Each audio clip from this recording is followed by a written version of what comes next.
Are you struggling to build your self-worth? I've got my notes with me, so I'm going to be looking down a little bit. But yeah, we can get to that place where we really doubt ourselves, we really doubt who we are, we doubt our belief in ourselves, in our self-worth, our self-esteem, our confidence. It can be as a result of a relationship with someone who's made you feel that way. It can be something that may have happened in your upbringing as a child, something that was a memory that was stored in your mind, and now it's become the blueprint of your life, that you're just not feeling good enough, or that you just don't feel worthy, or that you just feel that you have that doubt, you want to move forward with clarity, but you don't have that certainty, that conviction within yourself. So I want to give you 3 points today, and hopefully a bonus point if we get enough time, that you can take away and you can start implementing today. And if you need someone to be held accountable to, send me a message, let's connect. I'd love to be able to support you in your journey and see how you are progressing forward. And if you want someone to be held accountable to, by all means, send me a message. This is what I am here for. Okay, right, so let's dive straight into point number 1. I'd like to get a pen and paper for today, by the way, because it's a little bit interactive, and I think sometimes when you just write down your ideas, it really validates them, it gives them some substance, it makes you feel like, right, I've got that on paper now, I need to take an action point and I need to move forward and do something about it. So I hope you've had time to go and grab yourself a pen and paper, and let's start with number 1. Okay, so I want you to make a list of all the things that are important to you in life. What is important? What are your values? Because when you write down the things that are important to you, you'll find that these literally represent your values of who you are, the whole essence of who you are. And when you know who you are, that is when you can expect other people to know how to treat you accordingly.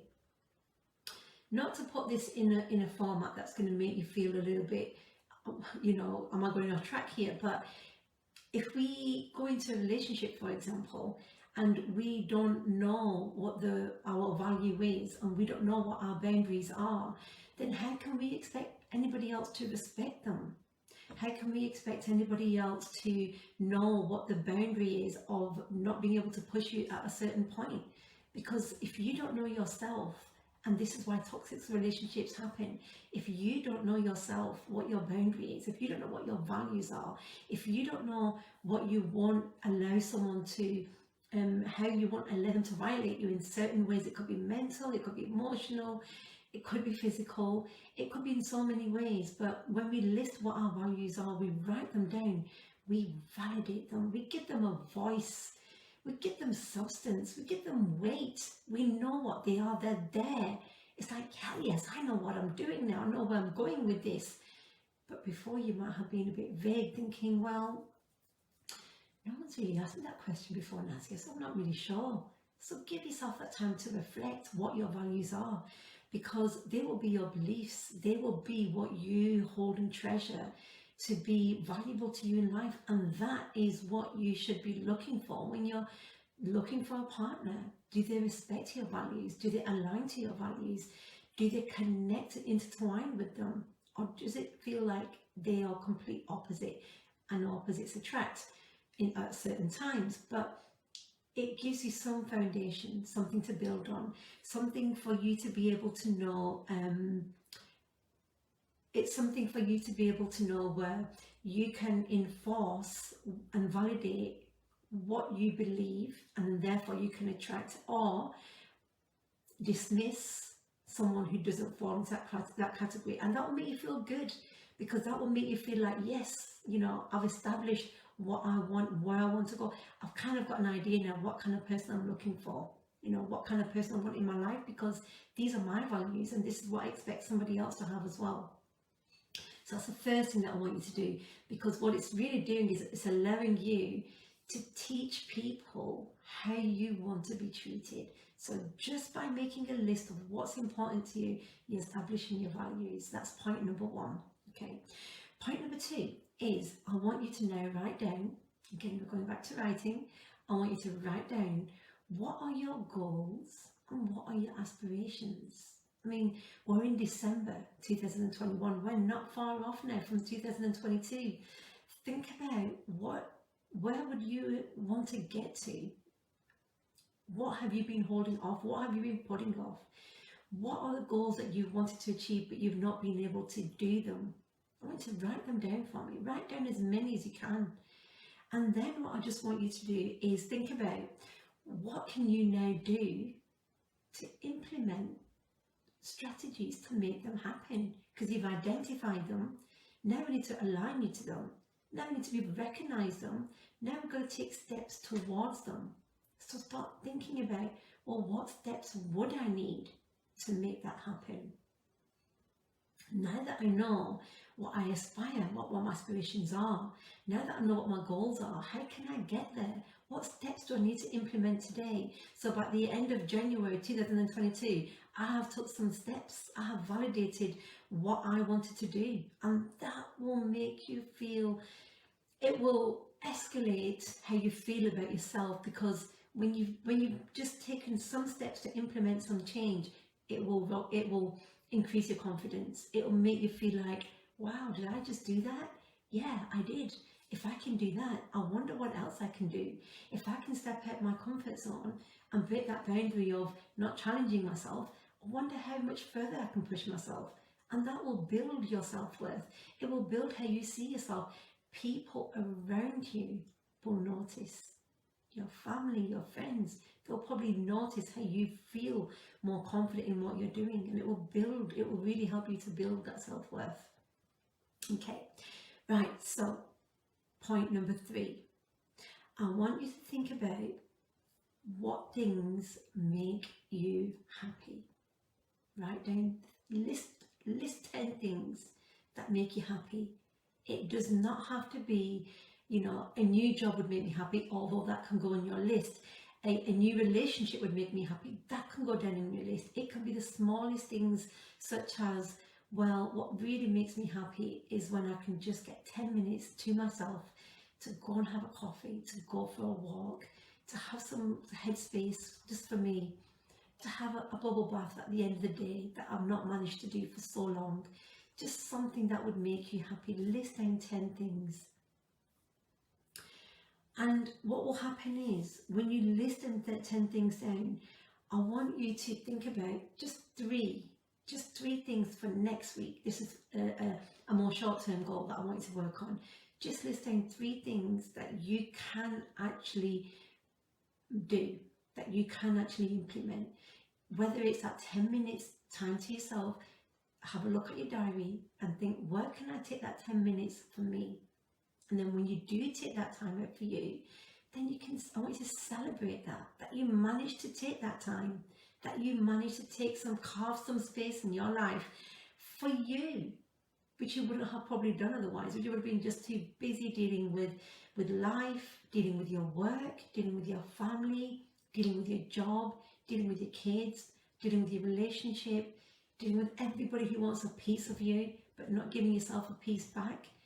So I want you to celebrate when you manage to take out 10 minutes for you, because when we celebrate what makes us feel good, it helps us, it releases them hormones of, hey, do you know what, I feel pretty good about that. I'm going to celebrate that, because that will then encourage you and give you that headspace to think, I want more of that. That felt pretty good. And I've kind of forgotten how good it feels to be able to gift myself that little bit of things that make me happy. When we can actually think about what we need as well, not just what makes us happy, but what our body might need. Here she goes, she's me home. What our body might need. When we think about them things, what our health might need, what we need, then we can start thinking about what can we do to make that happen for us. So they are your 3 things that I want you to do, and being able to put yourself in that space to take baby steps to make them happen. And it may happen over a week, it may happen over 2 weeks, make it 3 weeks. By the time you go to 28 days, it becomes a habit to think about you, to think about what your needs are. So I know I'm running a little bit low on time, but I'm going to throw in a bonus point for you. Okay, our internal chatter is something that I've spoken about quite a lot, but I want you to really focus on when you want to do something and you're in that mind space of you're doubting yourself, you're doubting how would you go about that, when your internal chatter saying to you, no, you can't do that, Nazia, that's not for you, you're not worthy of that, or that's not, anybody else but you, because you just don't feel strong in yourself.